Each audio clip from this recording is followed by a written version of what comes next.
And hello everyone, welcome to another live stream with DCS World, and we are going to be doing actually something different this time. We are going to be flying the Mi-8 HIP from Batumi, where I have several of them, for my training mission to Sochi. And the goal of this flight is to get familiarized with the navigation system. I will actually go through the mission planning with you. I am just planning it along, so yeah. And let's see, well, we can go straight to the mission that I have created. Now let's take the blue team practice, which has, we did see there a lot of my missions. We'll take the blue team practice and we'll start with that one. I have all 4 helicopters that I've flown. And funny, I'm most comfortable with either the Gazelle or the HIP. The K-50 I've flown, but I just find it a bit too easy. And sometimes a bit too demanding, so I'm just gonna keep it simple. The Gazelle is small, fast, maneuverable. The HIP is a flying bus. The Gazelle comes with an inertial navigation system, while the HIP has ADF radio navigation system and for primary navigation and Doppler navigation system. I'm gonna try to use both. I'm not familiar. I mean, I can use the ARC9 NDB navigation system, or ADF. That's the easier one. But the Doppler I have never used before. If you've ever flown in FSX, the Tupolev Tu-154B2 from Project Tupolev, it's very similar to that. And let's take the French livery. Well, it doesn't really matter which livery we're taking. There we go. We're gonna wait for all of this to load. It's gonna take a while. If connection goes stupid, please, sorry, I apologize, but yeah. So it's a very simple mission. There's the ground practice range, and I have some allied flights around that people can pick up if I ever go multiplayer. And we're gonna click fly.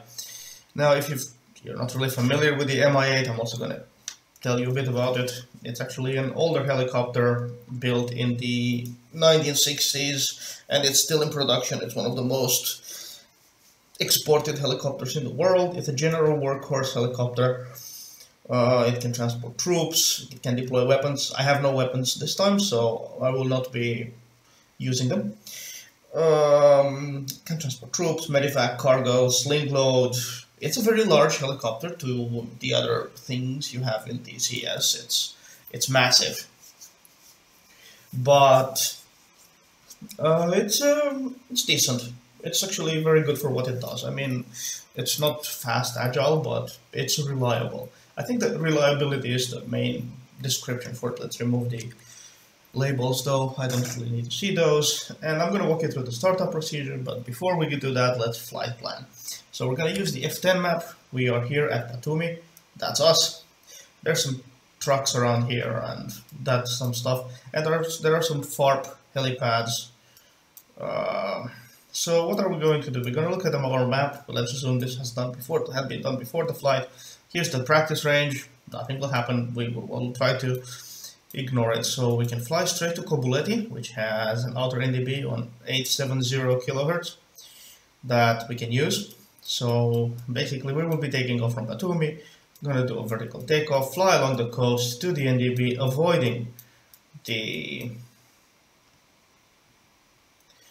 this whole practice range, so we can fly about northeast towards this town and then straight into the NDB.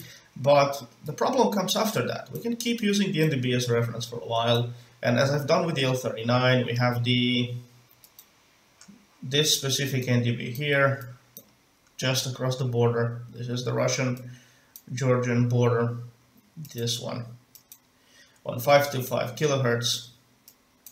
But from there it's pretty, how to say, well, Sukhumi also has an NDB, but after that we don't have an NDB. So, well, technically we could do this whole flight using NDB, but we're not going to do that. We're going to actually take off from here and fly along the coast to Sukhumi. So we're gonna avoid the Georgian countryside completely. We will tune in to this NDB, but we will be out of range. So we're gonna be using the Doppler navigation system, and from this NDB, with the help of the Doppler, we'll take the right course to Sochi, to here. See, it's not that complicated. But now we need to start measuring our courses and ranges. So from here, apologies, I cannot click today apparently.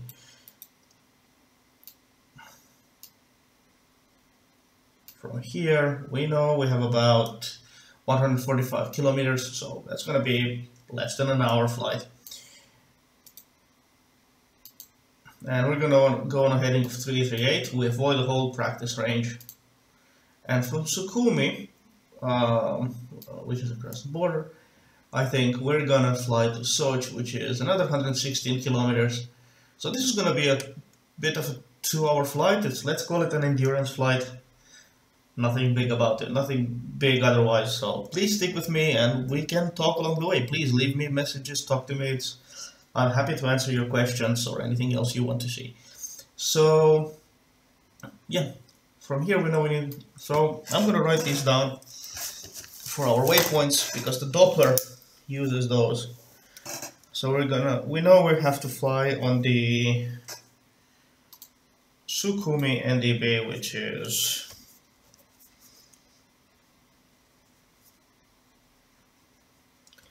we're going to use the outer NDB just to be sure, which is on 489 kilohertz. Then from here we turn on 298 and it was 116 kilometers. Now these NDBs have pretty long ranges, so as long as we keep a heading of roughly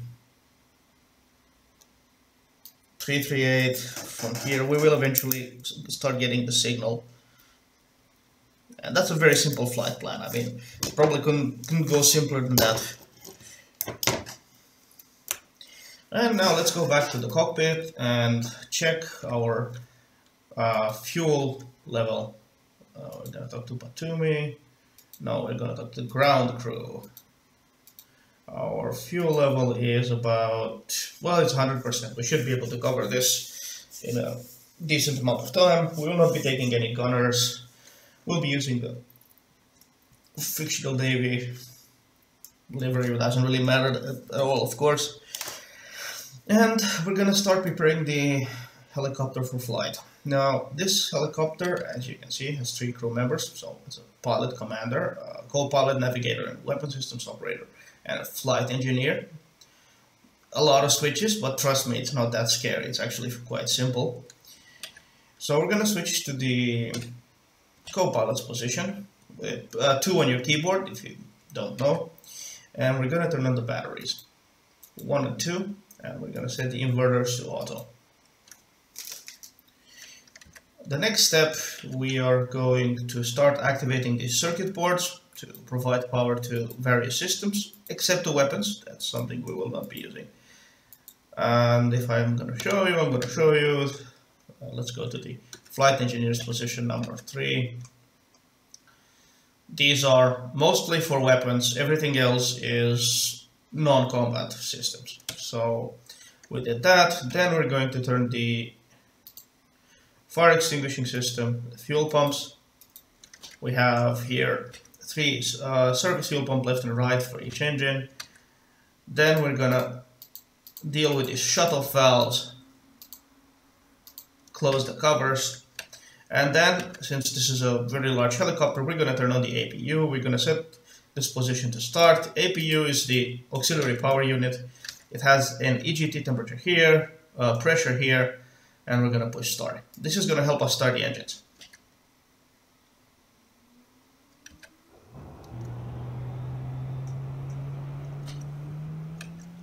And let's close the window so we don't have outside sounds interfering with us.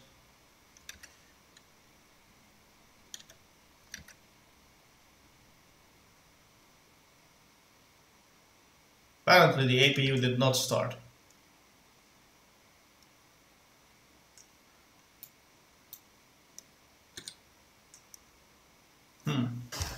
Well, now it's starting. I don't know why it didn't start the previous time. Now we see the EGT going up. So the next step here is actually very simple. We're simply going to start the engines. I'm not going to use the standby generator, which is the APU can provide electrical power as well. We're going to switch to the pilot's position. If we want to move the rotors, we're going to drop the rotor brake. The throttle should be at idle. And we're going to move to the flight engineer's position so I can show you the whole process better. We have the left engine move to the left. We're going to move this to start, short press, and we have to here 2 levers so we can check the engines here. It's going up, and we're going to push this forward. And we didn't do this, but I should have. I'm going to turn anti-collision lights, blade tips, and these lights on to signal to the ground crew that we're actually gonna. It's an active craft, so active aircraft.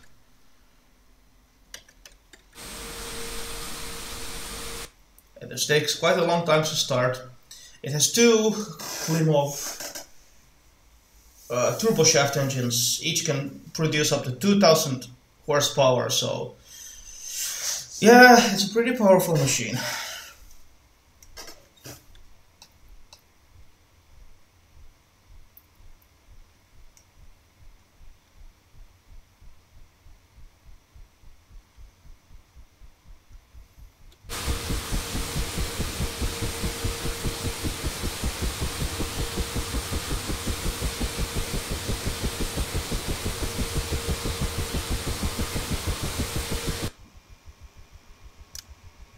Okay, engine stabilized here at about 40%.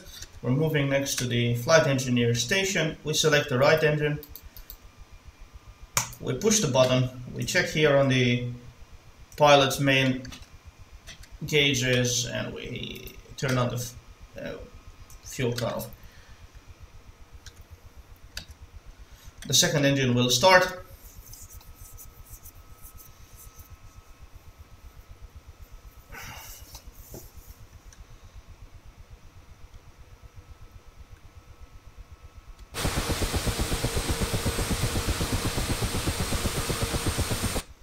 Now, before I connect the generators, I will be actually throttling the engines up to full power.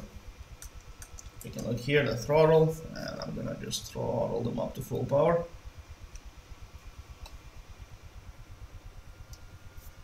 The second one was not fully started, but that's fine. Then let's wait for the engines to go up. We can also see them here on the co-pilot's dashboard. The next thing we do is we connect the first and second generators and the rectifiers. Now the aircraft is producing its own electrical power from these massive engines. We're going to move here and we're going to shut off the APU because we have no further use for it. We're going to set this to middle position and stop. EGT and pressure are going down. And we're going to start activating the rest of our systems, but let's first wait for this to shut itself down. I'm not using a checklist, actually I have this memorized, so probably might not be the same as the official checklist, but I mean it gets the job done for me. The APU is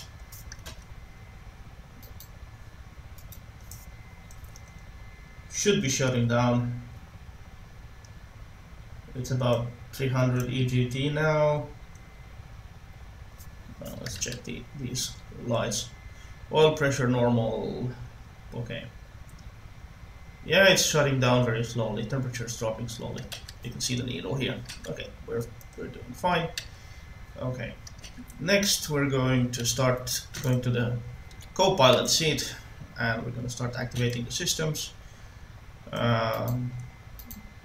This is the cabin lighting, engine dust protection, pitot, heating, batteries and clock, no, flash, yes. Alright, then we're gonna start turning this big man's instruments. We're gonna turn the Doppler navigation system, communication radios, gyro 1A, compass system, attitude indicator. We don't need the fan. Microphone sits to the lower position, and finally the lights, 5.5 volt lights. And you can see his instruments came down here. Now we're gonna check behind us. We have here the Doppler system that says Opera, which is in operational mode. We're gonna go to the pilot seat and we're gonna activate the attitude indicator, the gyro cutouts, and pitch systems. We're going to turn on the autopilot for pitch and roll. We don't need anything more. We're gonna turn on the altimeter. It's gonna do a built-in self-test, so it's gonna take a while. Next, for the co-pilot, who's also our radio navigation guy,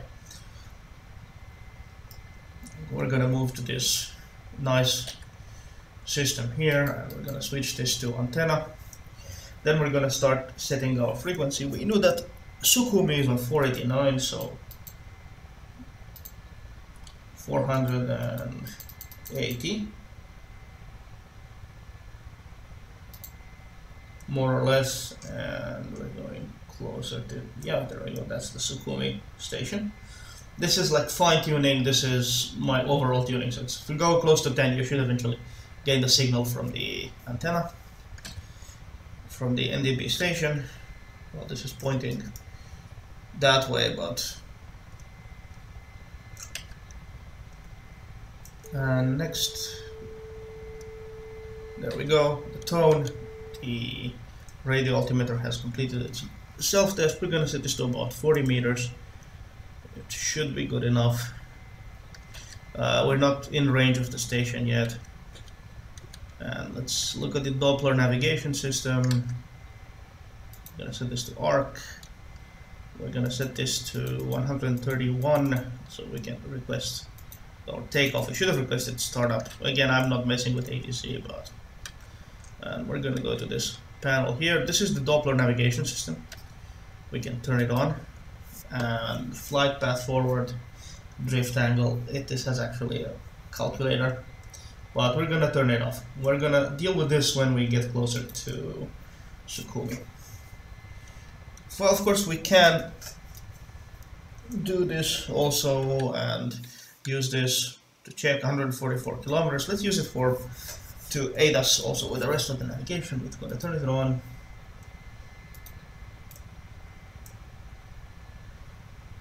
We're going to set this to 144.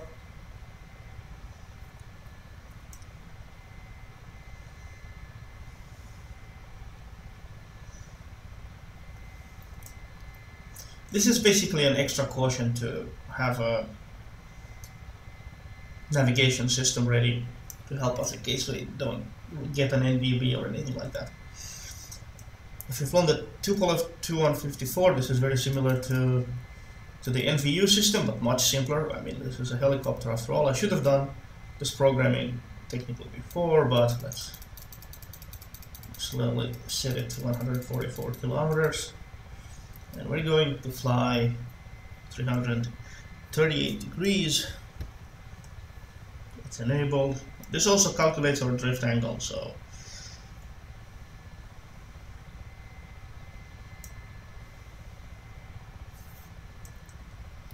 I'm not sure if you're supposed to set this in the air or not. So on the Tupolev you were supposed to set it on the ground as you start your taxi roll, as you pass the inner marker, but well, that's a completely different thing. The NVU is much more robust than this. This is very simple. 338. Exactly 338. Let's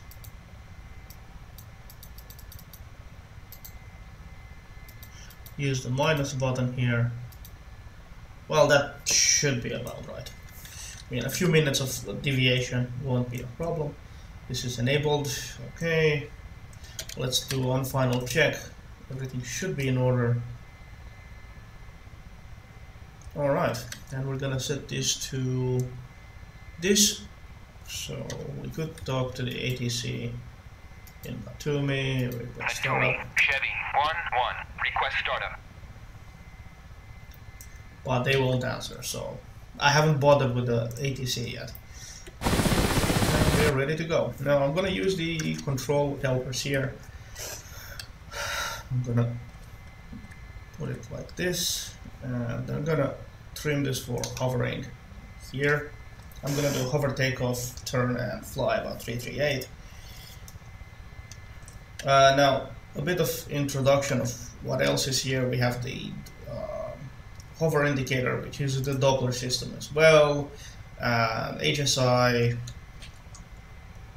altimeter, radar altimeter. That's the barometric altimeter, RPM, engine RPM, temperatures, slip, and ADI, and virtual velocity indicator or climb indicator, however you want to call it. So I'm going to grab that stick and we're going to get ready to take off. And I'll be also keeping a good eye on the... Okay, let's try to go up slowly. Okay, there we go. Put a bit more collective, more right pedal, and okay, we're up. And we're going to start turning. We're going to make our turn into the 338 degrees. The wheel brake doesn't matter here because this was a vertical takeoff. I'm just hovering very slowly now. I'm going less than 20 kilometers an hour. This is more or less hover taxiing. And I'm going to pull up the collective. We need more lift.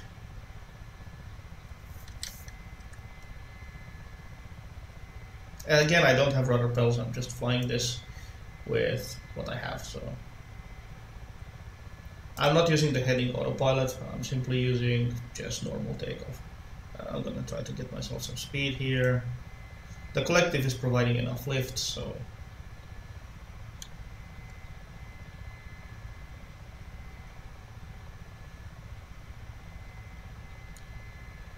and 338. We're gonna turn about there. We're gonna try to level her off here. We might use the autopilot during this flight, so we're gonna trim her for forward flight. Well, I will have still to use some minor adjustments, but and as I reduce collective, I have to set the pedals properly. And we're gonna activate the autopilot, put altitude hold on. So see if she wants to bank to the left here a little bit, so we're gonna counter that slightly and retrim her. We're gonna release the wheel brakes. We need them in the air, so we're flying straight north. We need to fly 338, so let's turn pedals to the center. We're already cruising, so left cruising. So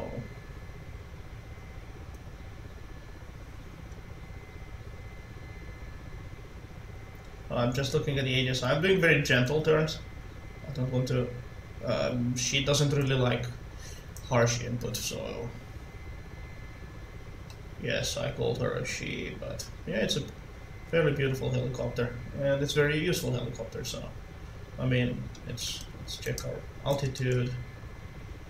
Our altitude hold autopilot should be working. Let's give her a bit more lift and trim. This is actually one of the few helicopters that I know that have autopilots. Probably there are more, like the, I don't know, the Black Hawk, or I don't know exactly, but yeah. Now we're flying. I don't really have to do much else. The autopilot is still running. Let's set it on again. It's gonna try to maintain altitude for us.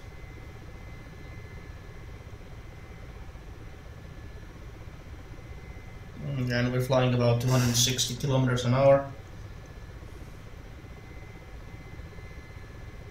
I'm not even flying the full collective here, and we're drifting a bit, so let's just simply turn.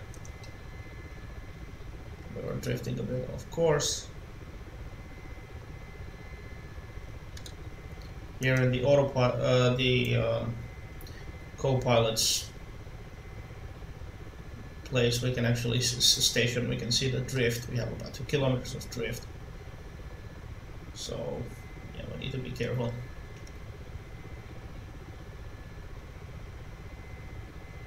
He also has an HSI, but I usually use the pilot station for flying.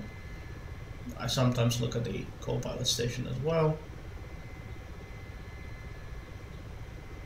And we are flying over the water, so there are no visual landmarks that I can use. And we are losing altitude, so let's give it a bit more collective and try to keep her steady. I'm just gonna move into manual flight. It's probably much more fun than having to stare at the helicopter fly itself for the next 2 hours or so.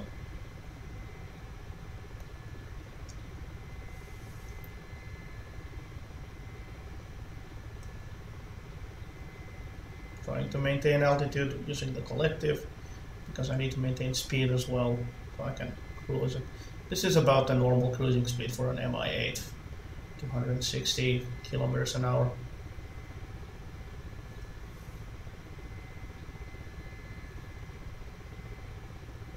It's gonna take a while to get there, but we're gonna get there. And we need to do some course corrections. But of course I could fly from the co-pilot station. I'm about 5 kilometers off course, which is never good.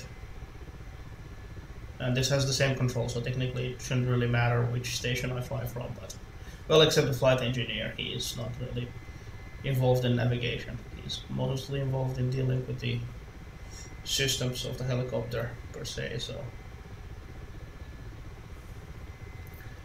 I'm trying to check my heading. Okay, I should be about the right heading when I'm still off course.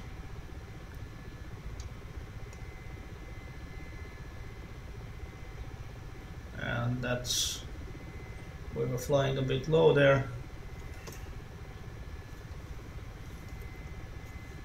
I don't know what are the conditions for the altitude hold autopilot, actually. It seems to just have a mind of its own.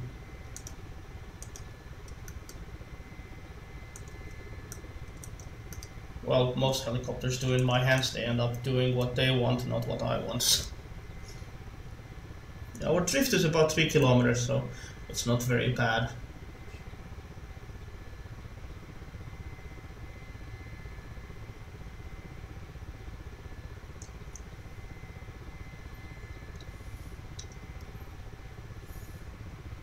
Of course, I can always reset the whole trim, but there's no point in doing it.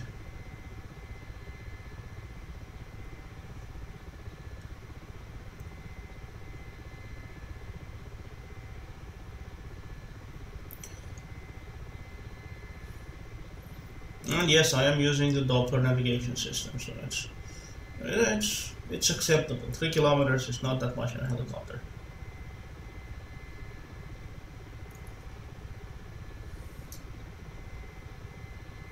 The coast does take a curve basically, so that's why I'm using this to fly over the water. I still have about, well, according to that I have 170 kilometers.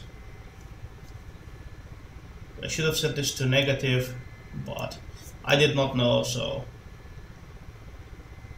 I should have used aft, because it was basically behind me, the whole thing, from my takeoff direction.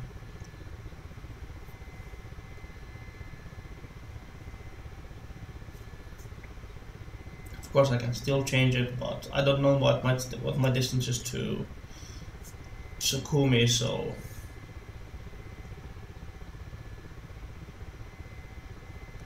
at least I'm able to keep the heading.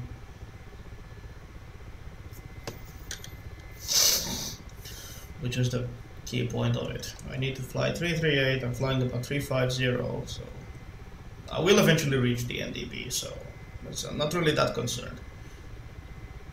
about being lost. Now, the Doppler navigation errors, those were actually bad. I've done the wrong thing, but I'm not just used to it. I should have really read the manual about the Doppler, but I'm technically doing the workload of 3 people, but that's no excuse to do bad, right?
This is gonna take a while, as I said. It's not the fastest aircraft. If we really want to cheat, we can check where we are. We're more or less on the right course, actually, but it's still gonna take a while. It's gonna still be 100-something kilometers too.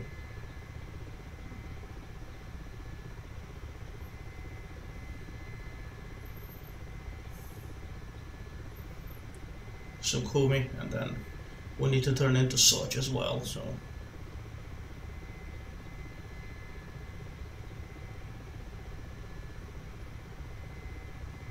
I'm using this zoomed in profile because I can actually read the instruments better. I cannot read them if they're not as zoomed in, put it that way.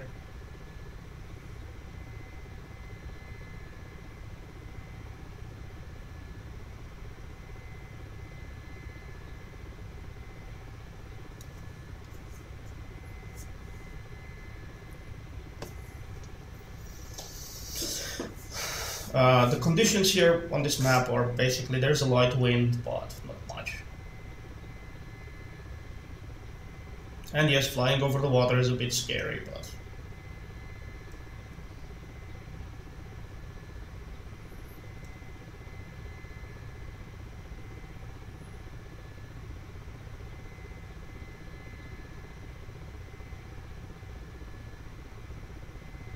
there is a heading hold autopilot, by the way, just saying.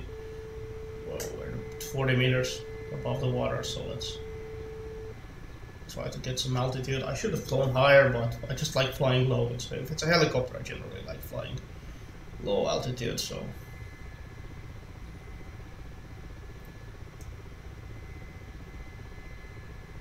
Let's climb a bit though.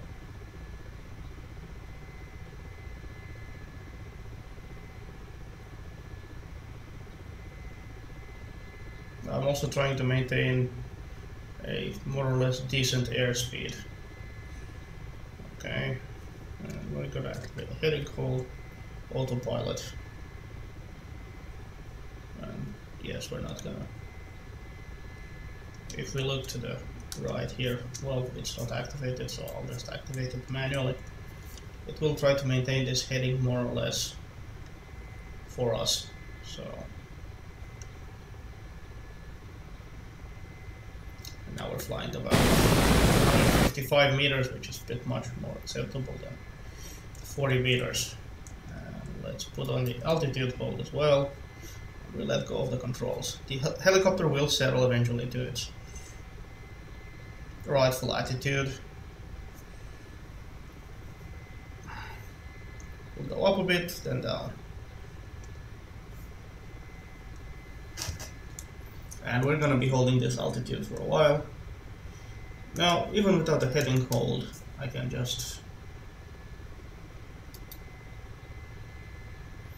see it wanted to climb. Now it's gonna set the vertical velocity indicator to 0 very slowly. So we're gonna be flying about 400 meters, which is okay, I think, for this flight's purposes, it's okay.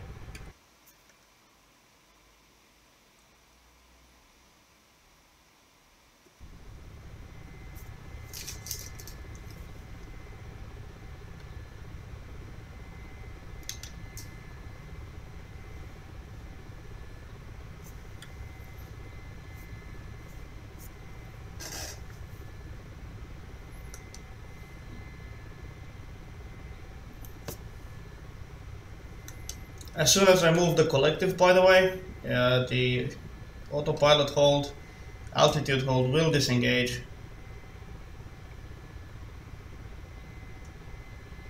I'm trying to actually give us literally 0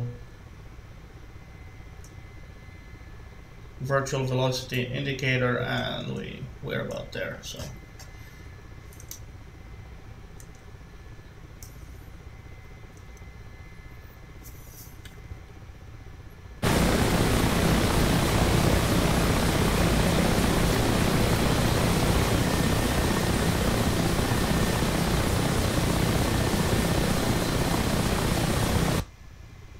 And yes, the Mi-8 of course might look a bit boring if you don't like flying cargo helicopters, but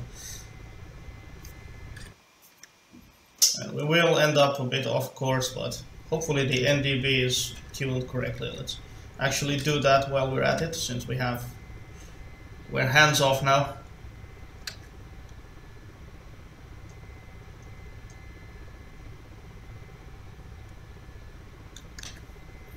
Let's check our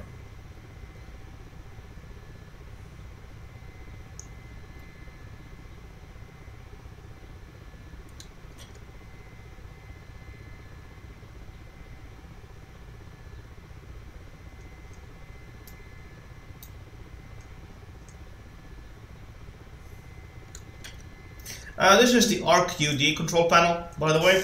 This is used mostly for search and rescue operations, which this helicopter can also do. We're 9 kilometers of course. Well, of course we can just set it now, but we won't.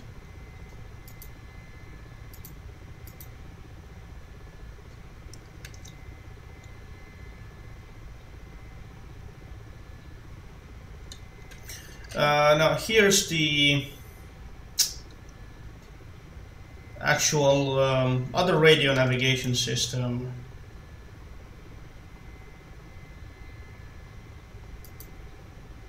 Which we can use. Then there's the countermeasure system, and I have no idea what this is. Not yet.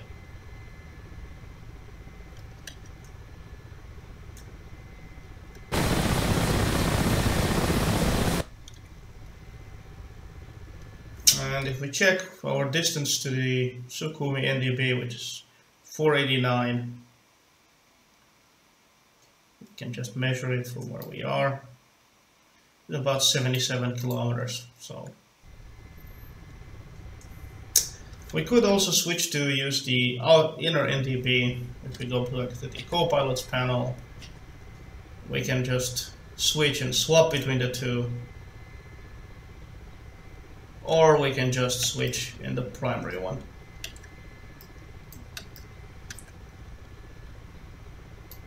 We can switch this to 995.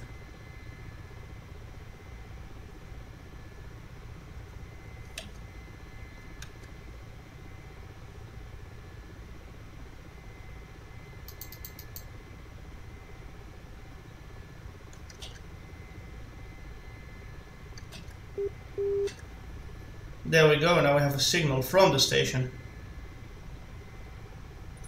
We're about 11 kilometers, of course. Well, that's not exactly nice. The pilot has similar controls here, it's at the Arc 9 already.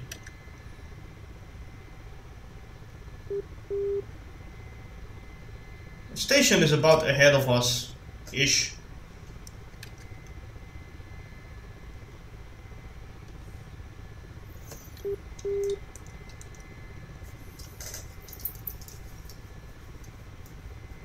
And I will disengage the heading hold autopilot. I'm gonna press the red button. And we're gonna start turning into the coast slightly without hopefully losing altitude.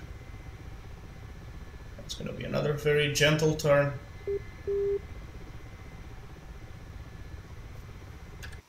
And yes, it is right, the station is a bit to our right, so we're gonna try to keep it that way.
And I'm just gonna let it go. It was a bit going down, so I'm gonna give it a bit more power. And when I touch the collective, the autopilot will disengage.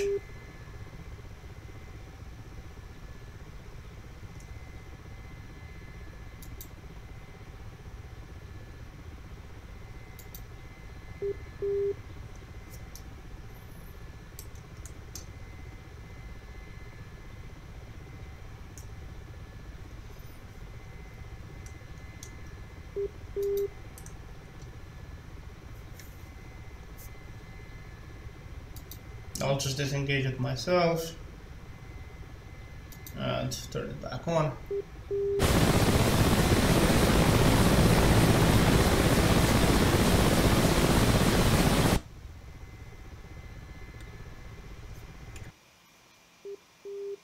See, there's a little outlet here from the sea, and from here we know that we are supposed to turn 115 kilometers forward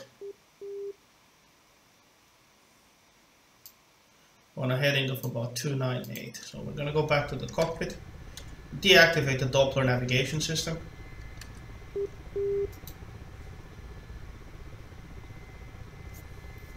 And we are left of the course, so this calculated right for us.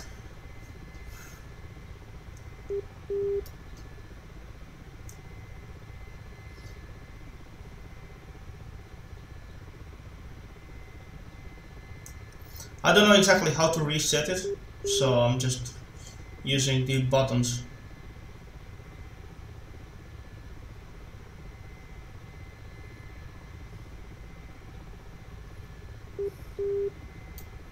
We're on about 116 kilometers and a heading of 298 degrees.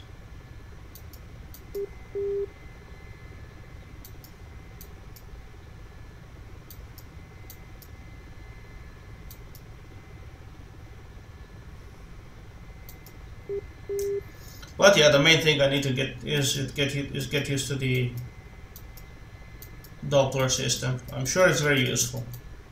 Otherwise the designers would not have put it there. There we go, 298 exactly.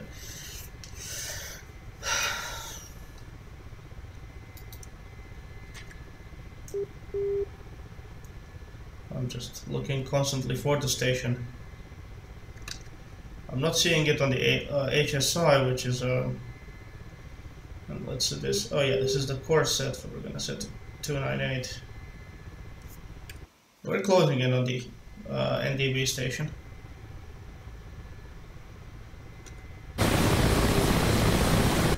And apparently we are climbing, so that's a new. Oh yes, we are climbing. The autopilot went off for some reason.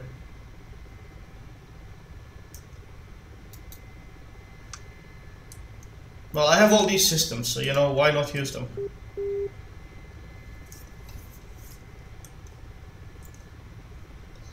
Now, when we approach our destination, which is Sochi, we have no NDB, just ILS. This helicopter cannot do ILS, unfortunately for us.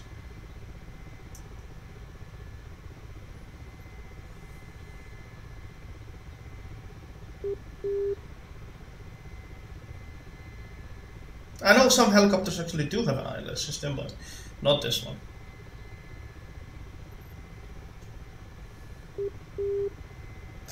I'm simply now playing with the collective, trying to find its spot to stay at 0 on the VVI. I'll just let the helicopter fly itself. I don't know, the thing is with the NDB, as I said when I showed you the L39, you will never see the distance, which way you're supposed to go, or you still have to go to the station, just an overall bearing. So yes, and we are flying, if we look here, around about 3 to 8 degrees. And, okay, let's not let it fall, lose altitude. Just trying to keep steady here. I'm going into more manual flight as we approach our final destination. So I'm going to try to do a rolling landing onto the runway, then taxi to the ramp. Helicopter flying is actually very too hands-on, but I'm simply using this autopilot system to just keep myself on course and so on, but more or less on course.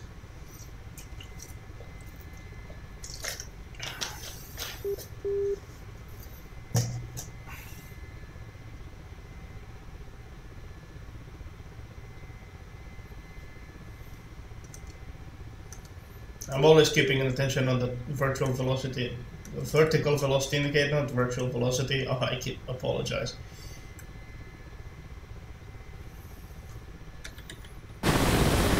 According to this, we're about 510 meters off the ground, which is fine. I have no problem being 510 meters off the ground, but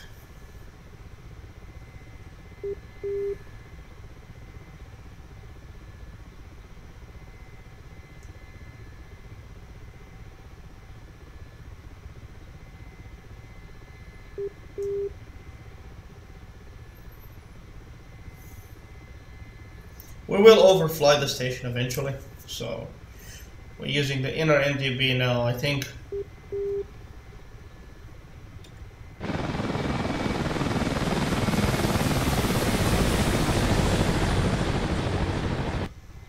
Yes, this is a long flight. This is actually my longest helicopter flight to date. I usually didn't fly much until I started getting the hang of the M-8 and the Gazelle, funny enough.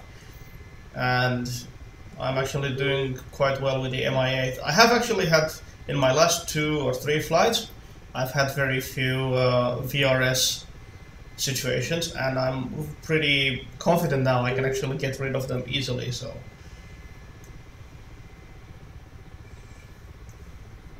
the VRS or vortex ring state is basically when your helicopter finds itself in a very badly disturbed column of air that your main rotor cannot provide you the lift you need to stay airborne, and you start dropping like a rock.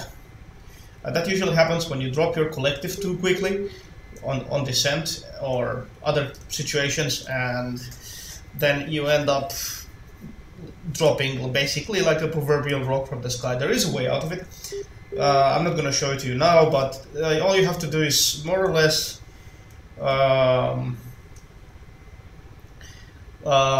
drop the collective to lower, push the nose down, or pitch or roll in another direction, and you will get out of that column of air. And then once you do, you start re-raising the collective to... Collective is the thing that controls the pitch of your main rotor blades and helps it provide lift for you, more or less. You re-raise it and you will recover to stable flight. So it's a nightmare, but it's not something, it's unescapable.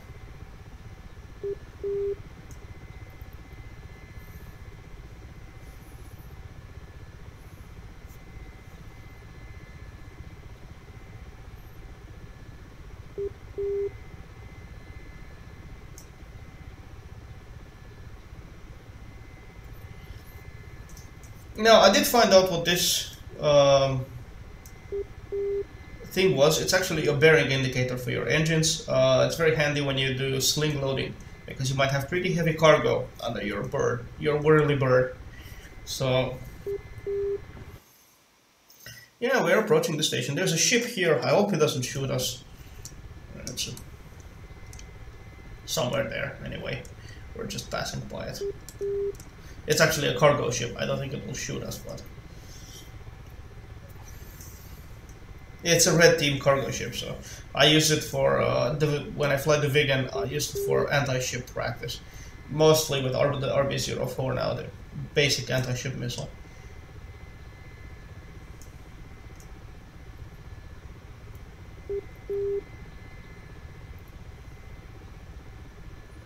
Yes, this I know. This is very boring, but it's what it is. It's my first endurance long haul flight.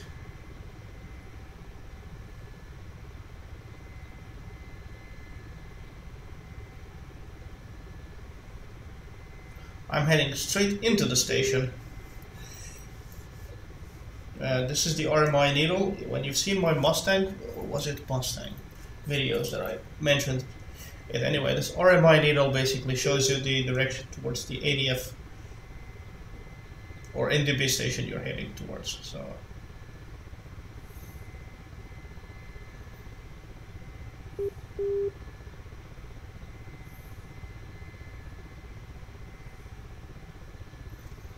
we're quite close.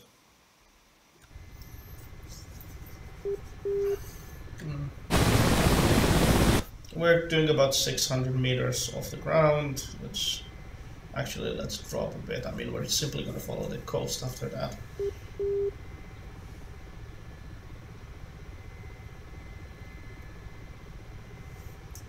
And sure, we can look around. I mean, it's not forbidden. There's our flight engineer and our comrade pilot.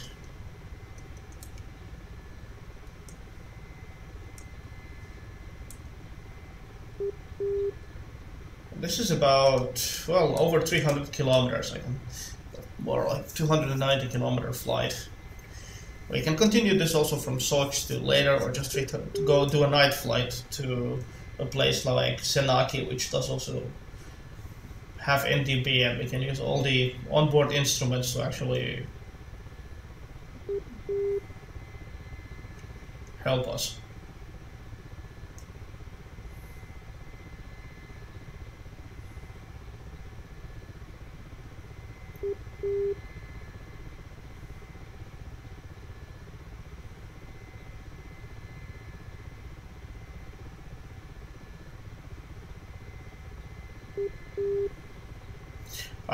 I'm not using the gun sight. I mean, there's a gun sight here. You can lower or raise it however you want.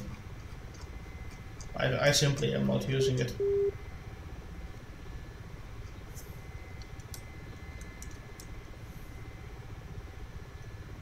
And for some reason it only comes on when the fan is on. It's a really weird thing. Or at least I might be mistaken.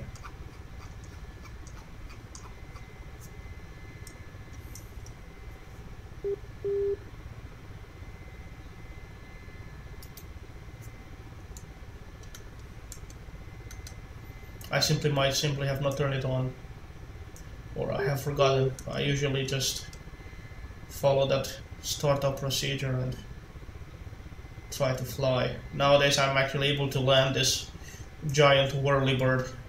This is called Big Whirlybird. Sometimes I call her this M-8 Natasha, but I don't know why.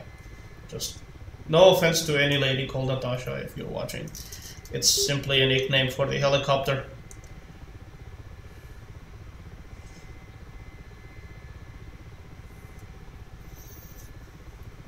I'm using the controls actually very little here. Just as you can see, I have the heading and pitch and roll autopilots on, so the helicopter's just trying to maintain the heading I set it to, and I sometimes adjust the collective, but very little while flying.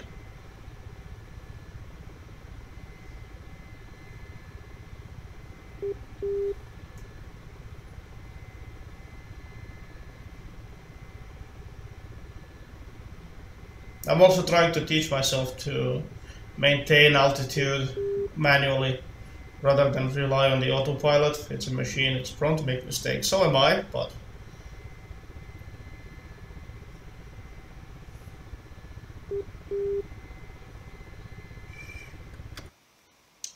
and and we are actually overflying the station. We're not heading straight in, even though we should. The RMI needle for some reason is not pointing to the station's location, so.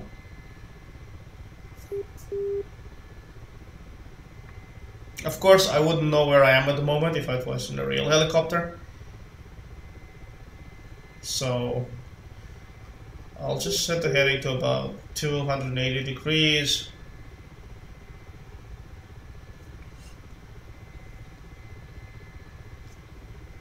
See, we're just passing off the coast. It should have pointed towards this way, but there's something I might have missed.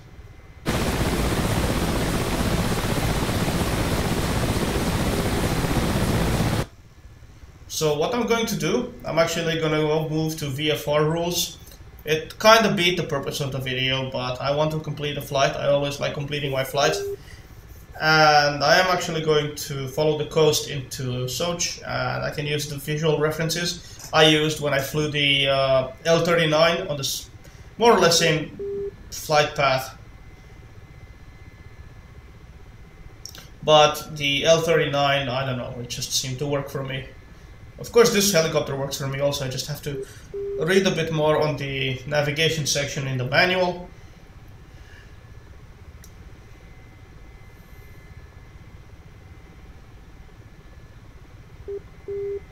You know, this helicopter actually reminds me a lot of an airliner. It's a big, solid machine. I guess it could be called a helicopter airliner. I mean, the civilian versions do have configurations where they are made for VIP or passenger transport, and yeah, that's one of the main let's say benefits of this helicopter. It's so versatile. I mean, you can just change the internal configuration and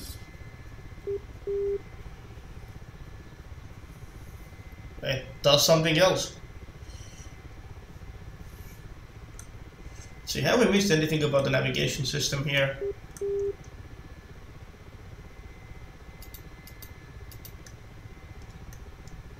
I know I made it work yesterday, so I don't remember exactly what I did.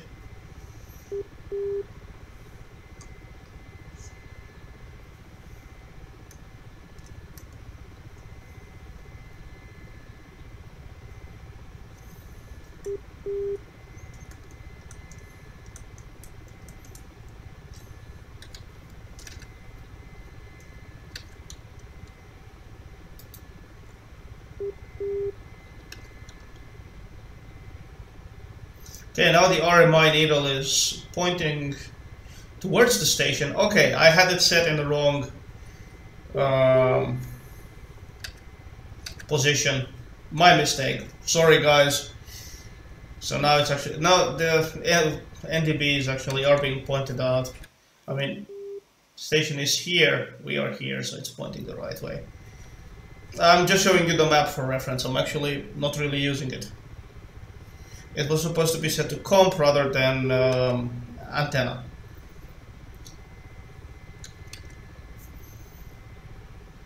And we were climbing there a bit too much. Now as we get lower closer to the coast, I'm actually gonna start a shallow descent to lower altitudes, so I can actually use the coastal road as a reference for navigation.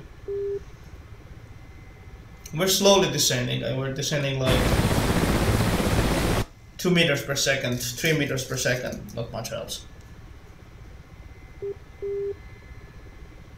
Now we can see here basically if this is 5 meters, 10 meters, 20, 30.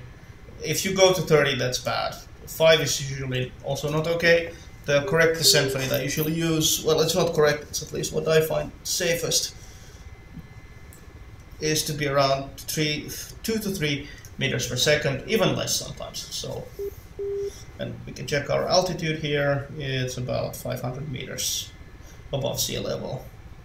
And we're descending on 500 meters radial altitude. This only goes up to 700, but the helicopter itself can fly up to 5,000 meters, 4,000 something at least. It can fly, There was a record I read somewhere on the internet that one M-8 managed to reach 9,000 meters of altitude, which is pretty amazing. I mean, if you multiply that times 3, it's about 27,000 feet if you prefer using feet, or it's the thing you're used to. So yeah, I think that's pretty goddamn amazing. Probably they had some... This helicopter is not exactly pressurized. I mean, it is pressurized, but the life support conditions are not as good as an airliner's. So I've actually read somewhere, I don't know if you can mount external fuel tanks on this, but it has a pretty decent range of about 600 something kilometers. So you could, with external tanks possibly, you could even fly more than you normally do.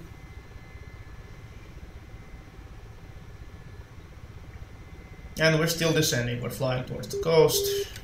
We're gonna be reaching the coast somewhere close to Sukhumi. Apologies, I keep pressing buttons here.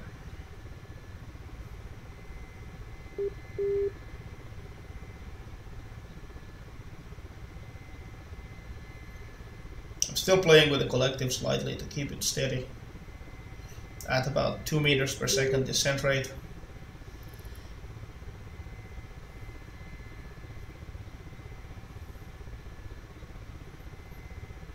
This is a full fidelity model, just like the most others I use, so I try to keep it to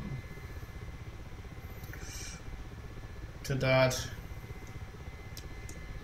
We're still descending slowly. We're flying forward about 255 to 260 kilometers an hour. Now we have another about 130 kilometers left of our flight, the last leg, so it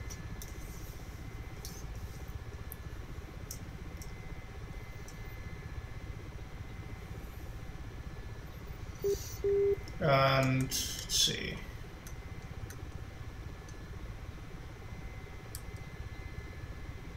Yeah, it's doing pretty well. We're closing the 300 meters now. Let's give it a bit more altitude. Let's actually stabilize at about here. We're about 300 meters above sea level, so we should be doing fine. 200 actually something, so let's go a bit higher.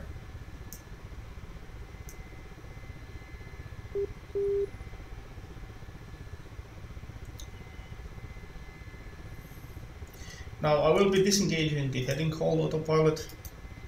Let's push the red button.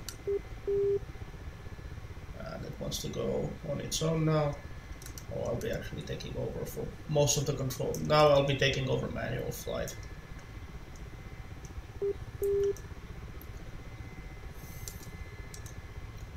Now comes the more interesting part of this flight. I'm actually flying the damn thing rather than letting it fly itself, which it can just fine.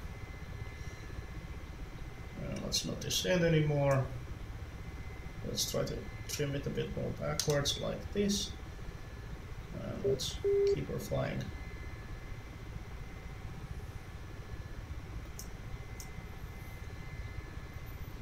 Now I know the terrain a bit around here. Caucasus is the map I know the best. I mean, it has pretty obvious landmarks. So also I'm not flying as fast now. I would really like to be able to see where I'm actually going.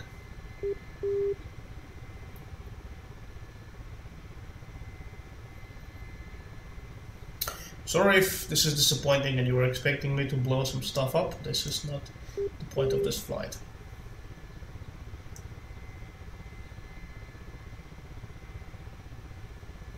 Actually, I have not one kill in the Mi-8. It's a transport helicopter for me through and through.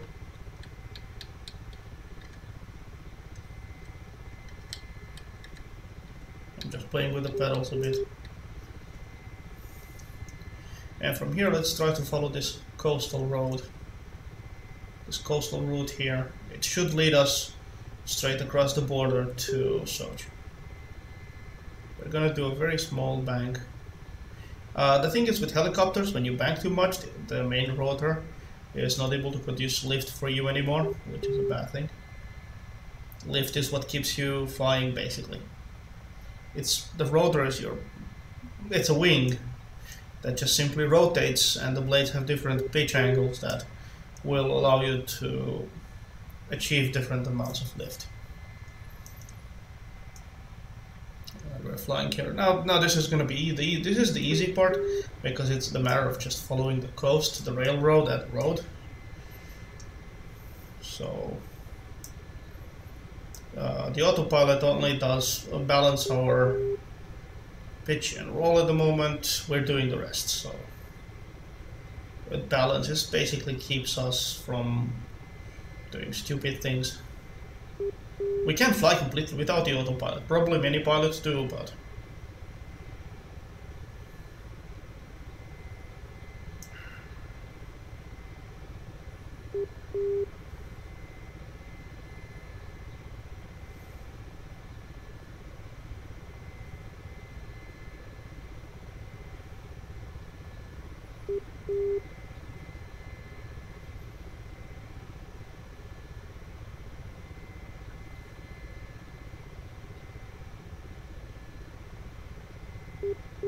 as we cross that, there's a small kind of like higher ridge head. That's basically our crossing, border crossing. Oh, technically we've already haven't crossed the border yet. No, there's a small peninsula ahead that we have to cross, and after that, Sochi is actually straight at the Russian border. So.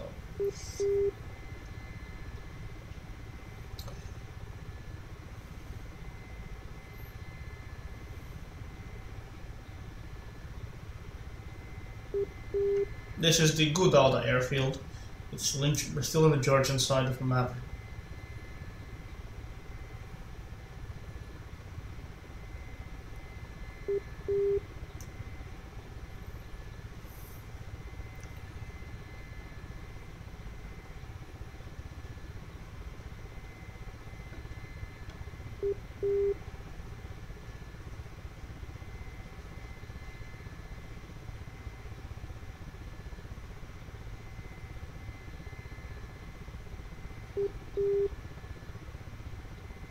And no, this is not our destination. Destination is just a bit ahead, a few more kilometers. That's the railroad. We're just gonna follow the coast now. So, from following the actual roads and railroads, we're gonna start following the coast. Good challenge would be actually to do this in complete darkness or bad weather conditions. Well, that would be a challenge. I've never really flown a helicopter in bad weather conditions.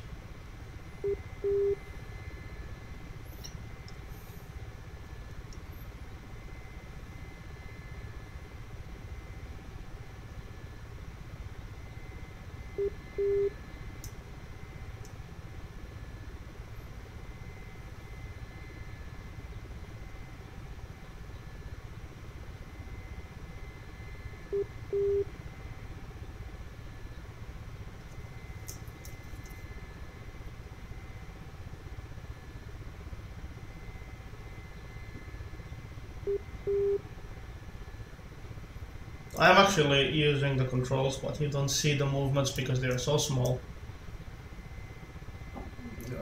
I'm actually keeping these, keeping it flying using the actual controls.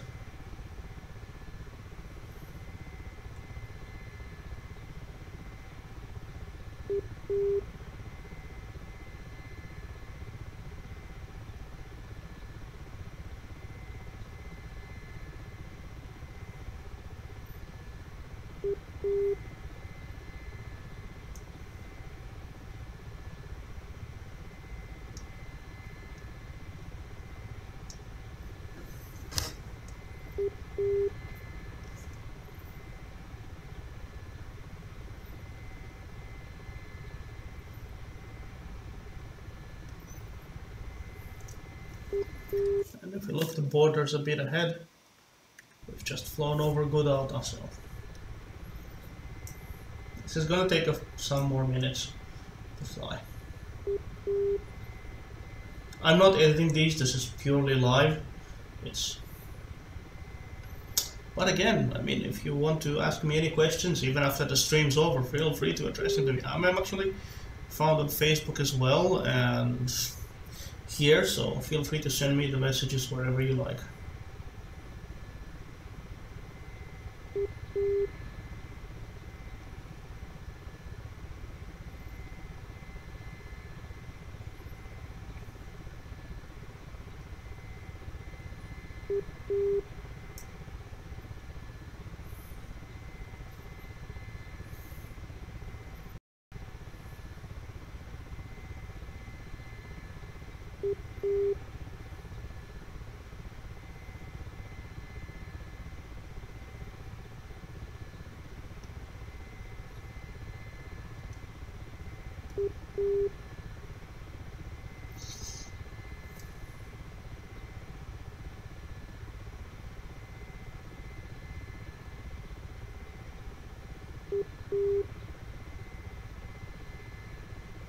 Now we're flying about 350 meters off the ground. So I guess we're doing quite okay.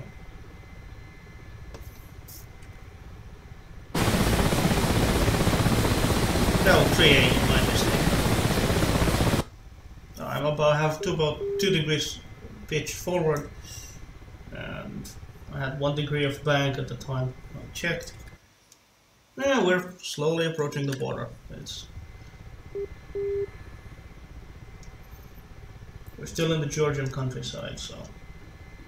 And yes, I'm flying manually now. You see a lot more corrections than you did before, so I'm flying the whirly bird manually.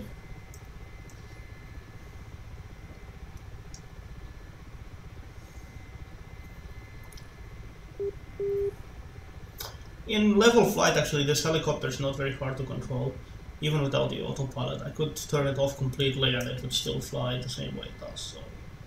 But it's a good backup system, so.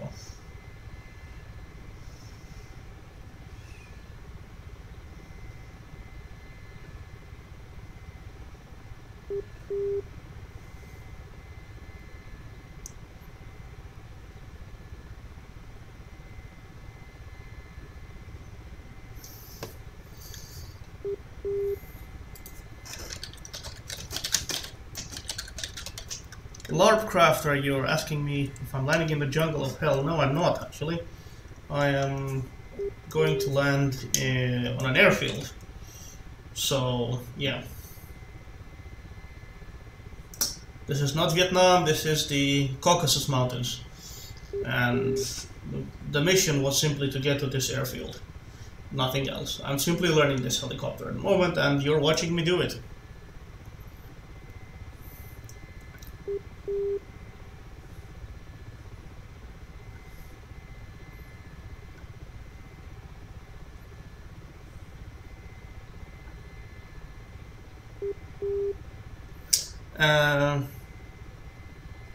I have no weapons, actually. And the beep beep is the NDB station. It's a radio navigation station that I passed already, but I'm keeping it on for reference.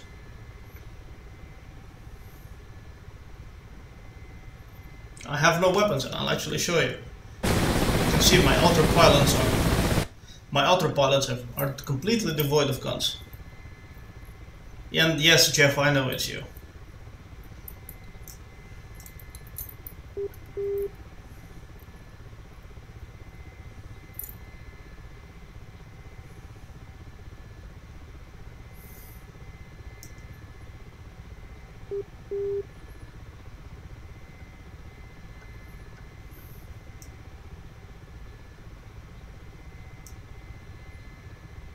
And we're gonna be landing soon, but on a nice paved runway.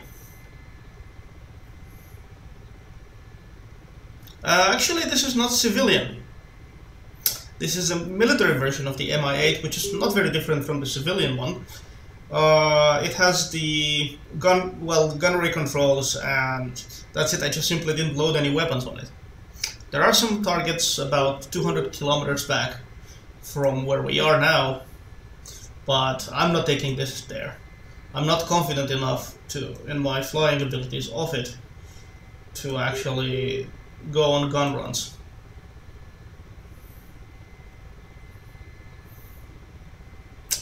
Yeah, actually, early morning. I did wake up about 3 hours ago. It's 4:32 here. I don't know why I slept so long.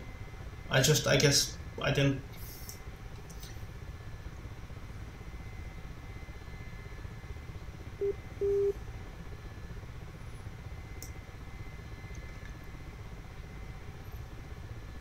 And a bit of flying over the sea again.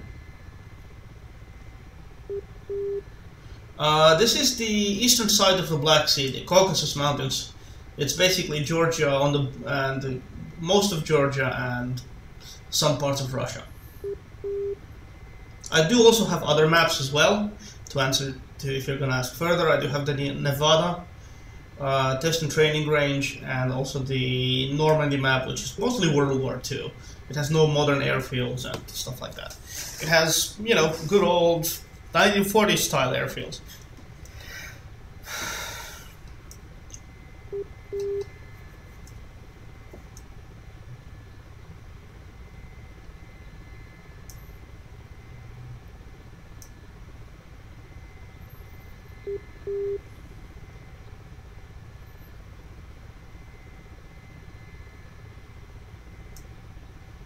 Also, all the instruments are in metric systems, so I will have to probably convert everything to you in feet if you have any questions like that. I'm doing about 400 meters now, which is fairly okay. And I'm flying about 235 kilometers an hour. And there's a map here that I can show you. I'm approaching my destination, so I'm gonna start a slow descent into towards the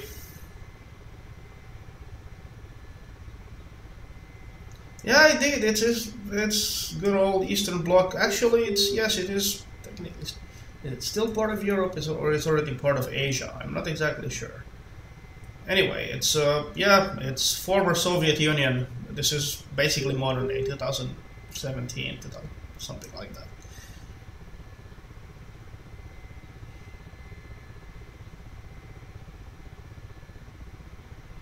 Yeah, I guess the good system, if you say so.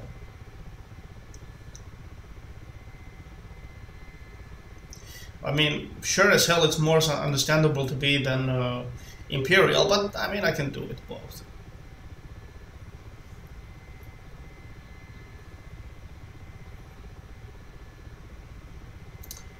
I also call metric the normal people system. But that would mean calling everybody in the United States or in England abnormal, so no, it's the good old metric system. Now let's try to start slowing them down a bit.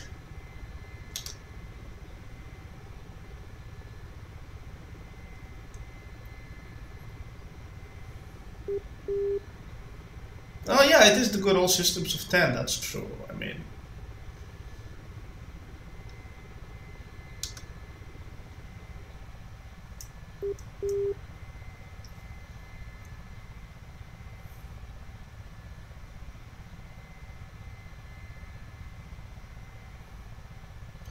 it is a lot easier in that regard.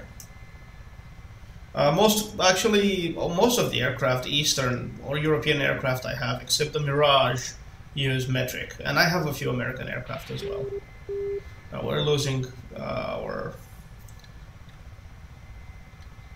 contact with the station. We're moving out of range.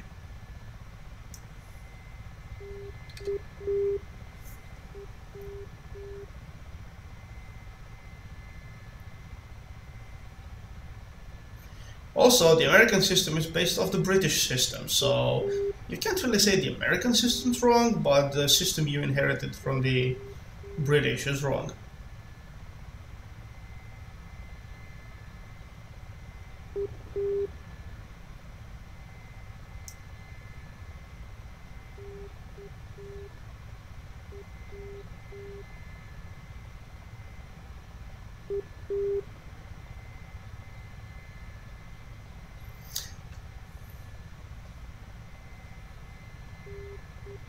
Yeah, well, you inherited the system from an imperial monarch, so...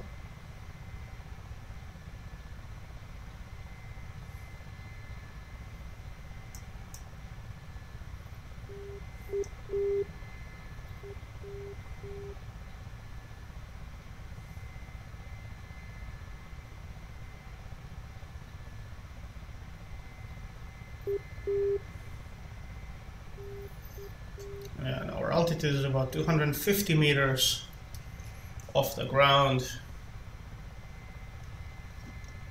Well, off the sea actually. Yeah. Our airport is somewhere ahead. I can identify it visually, so. Well, I guess, yeah, they've always been wrong. They gave you a wrong, you know, measurement system.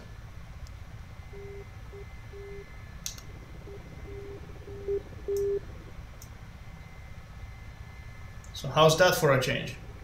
Not down with Britain. I mean, Britain's not that bad. They're just different. They like being different.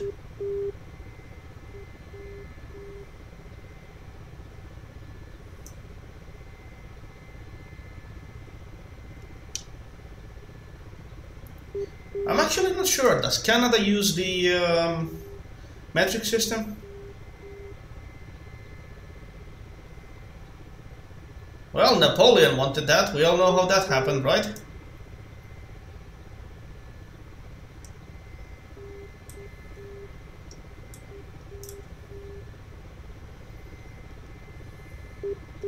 And come on, Napoleon wasn't that bad, I mean. But, you know, history is written by the victors.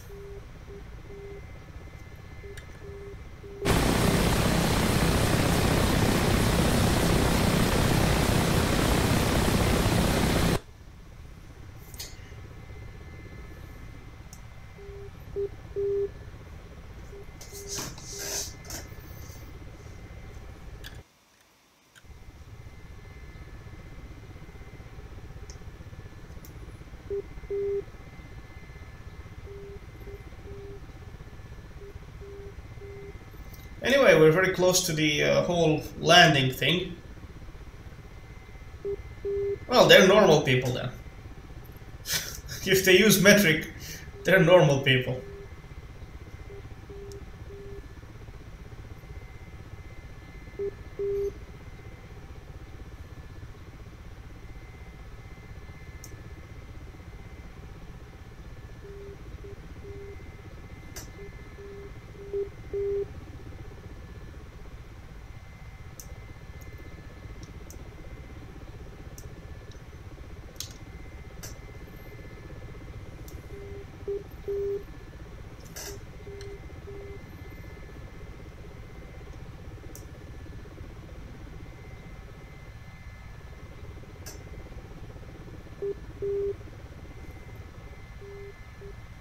Yeah, Mexico does use metric. I knew that actually for a fact.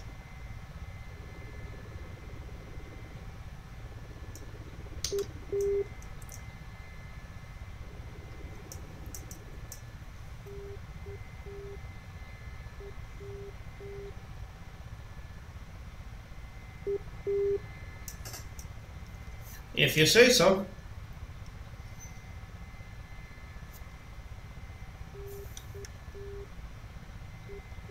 Well, I don't know the film, so.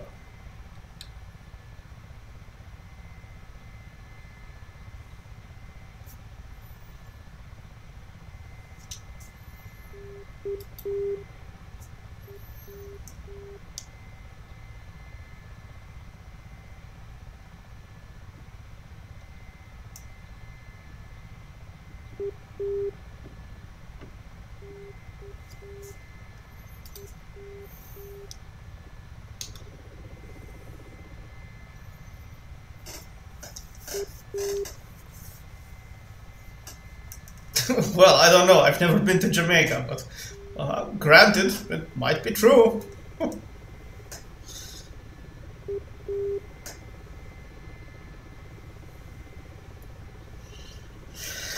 Well, I see where this chat is going, but yeah, we're coming into land soon. The airport's about dead ahead-ish. And we're about 200 meters off the ground.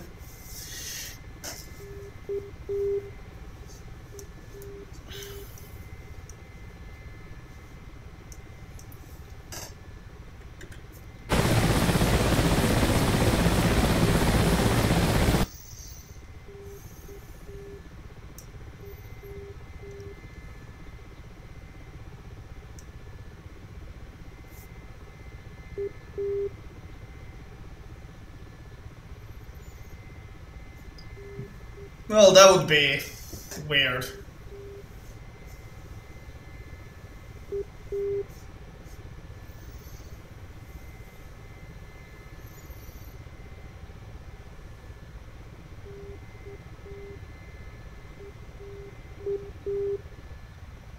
I'm not coming in that hard. I'm actually flying comfortable about 120 kilometers an hour, and I don't think we're gonna crash, but it might end up in a fireball, you know.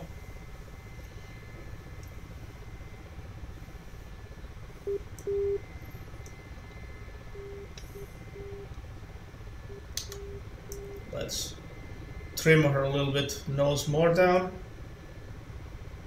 and let's apply a bit of right pedal to the anti-torque rotor.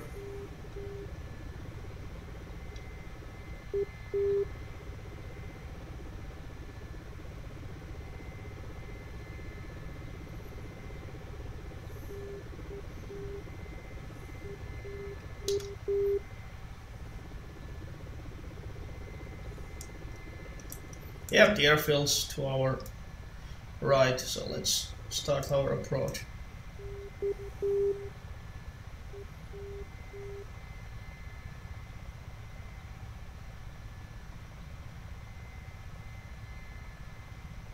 There's the runway. We're gonna try to land at the end of the runway and descend slowly into it. Should be about another minute to touchdown, then we're gonna taxi to the ramp and shut her down.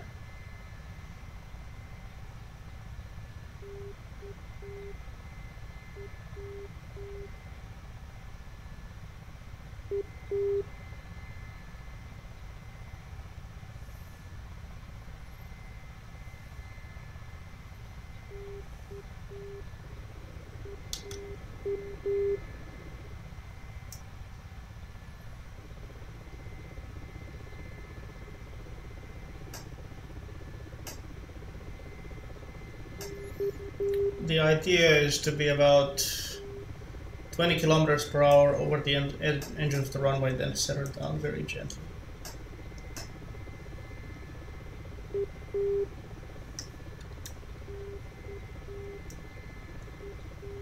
Now let's give it a bit more altitude. The Doppler system is on. Whoa. VRS, vortex ring state, and I'm gonna just lift it up. That was not nice. And fireball. Yeah, well, that's the VRS for you guys. Generator 2 failure. Generator 2 failure. But at least the pilots didn't die, right? Generator 1 failure.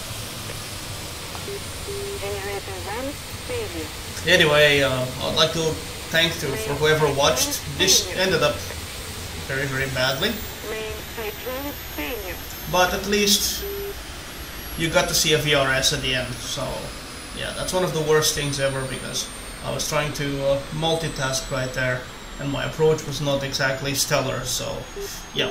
Thank you anyway for watching and thanks for tuning in. I'll see you in the next one. Hopefully next time we'll do better and we'll actually bring the bird down, you know. After 3 perfect days of no crashing, the 4th one had to be a charm. At least the pilots are safe, you know, that's the main thing. So, who cares about a helicopter? It's just a helicopter, right? Yeah, everybody's still alive. Alright, thanks for tuning in and I'll see you next time. Bye-bye.